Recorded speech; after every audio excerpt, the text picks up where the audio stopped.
Okay, start करते हैं। Equivalent resistance of series combination. मान लें हमारे पास जो है ये तीन जो है रजिस्टर्स हैं हमने जो लिए हैं, जिनको हमने सीरीज कॉम्बिनेशन में लगाया R1, R2 एंड R3।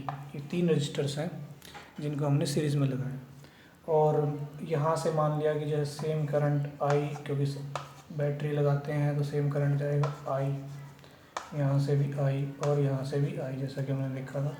इसके अक्रॉस जो पोटेंशियल डिफरेंस है वो V1 है, इसके अक्रॉस जो पोटेंशियल डिफरेंस है वो V2 है, और यहाँ पर जो है वो V3 है। ये भी हमने जो है लास्ट क्लास में देखा था कि पोटेंशियल डिफरेंस अलग अलग होगा जबकि करंट क्या रहेगा, सेम रहेगा। ठीक है, तो अब जो है हम क्या कर सकते हैं, अगर हम जो है इसमें एक फॉर्मूला लगाएं, वो फॉर्मूला क्या है, ओम्स लॉ का। तो अगर हमने यहाँ पर एक बैटरी लगा रखी है, मान लीजिए बैटरी है जिसका कि जो पोटेंशियल डिफरेंस है वो कितना है, V है, और उसमें कितना करंट दिया हुआ है, I। तो उसका V जो है किसके इक्वल होगा, I इंटू में R। अब ये R क्या है, देखो ये जो बैटरी है ये इसकी पोटेंशियल ये पूरे कॉम्बिनेशन पर लगी हुई है, पूरे पर, और इसने इस पूरे को कितना करंट दिया हुआ है, I करंट दिया हुआ है। तो जो बैटरी जो सर्किट की टोटल पोटेंशियल डिफरेंस है वो कितनी है, V है, और जो टोटल करंट है वो कितना है, I है। तो ये जो R होगा ये क्या होगा, इस सर्किट का टोटल रेजिस्टेंस होगा। तो इसको जो है हम मान सकते हैं कि this is equation number 1, equation number 1। अब हम इंडिविजुअली देखते हैं क्या होता है कि अगर मैं केवल इसके लिए ओम्स लॉ लगाता हूँ, केवल इस रजिस्टर के लिए, तो मेरा V1 क्या बनेगा, V1 will be equal to I into R1। ऐसे ही V2 कितना बनेगा, I इंटू R2, और V3 कितना बनेगा, I इंटू R3। अब अगर मैं इन तीनों को जोड़ देता हूँ, किस किस को, V1 plus V2 plus V3, तो ये जो पोटेंशियल डिफरेंसेस हैं ये किसके इक्वल होंगे, तो आंसर है ये V के इक्वल होंगे, V के। V क्या है, V is the total potential difference. इस V का ही तो कुछ पोर्शन यहाँ जाएगा, कुछ पोर्शन यहाँ जाएगा, कुछ पोर्शन V1 V2 V3 क्या है, V का V1 पार्ट यहाँ, V का V2 पार्ट यहाँ, V3 पार्ट यहाँ, तीनों को जोड़ देंगे दोबारा क्या आ जाएगा, V आ जाएगा। तो इस तरीके से हम कह सकते हैं कि V जो है हमारा वो V1 plus V2 plus V3 के इक्वल है।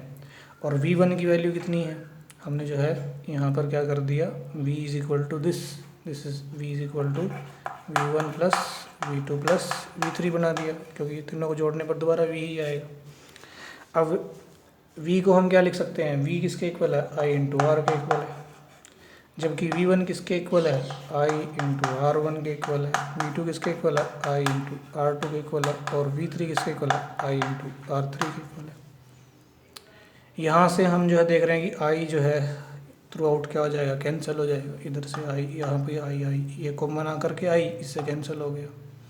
तो इस तरीके से हमारे पास जो है क्या बचेगा, इधर R बचेगा, इधर बचेगा R1 plus R2 plus R3, क्योंकि R और R क्या माना हुआ है, R क्या है, R is the total resistance. क्योंकि जैसे मैंने फर्स्ट जो है इक्वेशन में बताया, भाई इक्वेशन नंबर फर्स्ट में हमने देखा था कि V is equal to I into R है, V इज़ इक्वल टू क्या, I इंटू आर है। अब I क्या है, टोटल करंट, V क्या है, टोटल पोटेंशियल डिफरेंस सर्किट का, और R क्या है, टोटल रेजिस्टेंस सर्किट का, टोटल रेजिस्टेंस कॉम्बिनेशन का।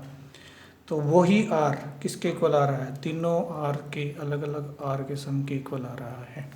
तो इस तरीके से हम ये कह सकते हैं कि यही हमारा जो है इक्विवेलेंट रेजिस्टेंस बनने वाला है।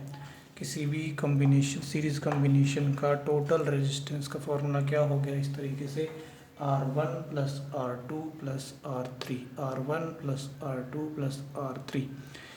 अगर दो रजिस्टर्स हैं तो R1 प्लस R2, तीन है तो R1 plus R2 plus R3, चार है तो R1 plus R2 plus R3 plus R4 तक जा सकते हैं, या आगे भी जा सकते हैं जितने भी रजिस्टर्स हैं। तो हमें ये याद कर लेना है। तो देखो तीन बातें हो गई अब सीरीज़ की। Number 1 is its current remains same, second is potential difference is different, and third it's formula for the equivalent resistance. Important formula है, और ये फॉर्मूला जो है एग्ज़ाम में क्वेश्चन ज़रूर इसके आते हैं, और साथ साथ में ये फॉर्मूला भी कई बार पूछ लिया जाता है। तो हम लिखेंगे अलग से फिर से, R will be equal to R1 plus R2 plus R3।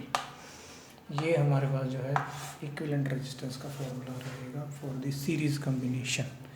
तो ये था सीरीज़ कम्बिनेशन के लिए इक्विवेलेंट रेजिस्टेंस का फॉर्मूला। आगे हम करेंगे पैरेलल कम्बिनेशन और उसका इक्विवेलेंट रेजिस्टेंस का फॉर्मूला।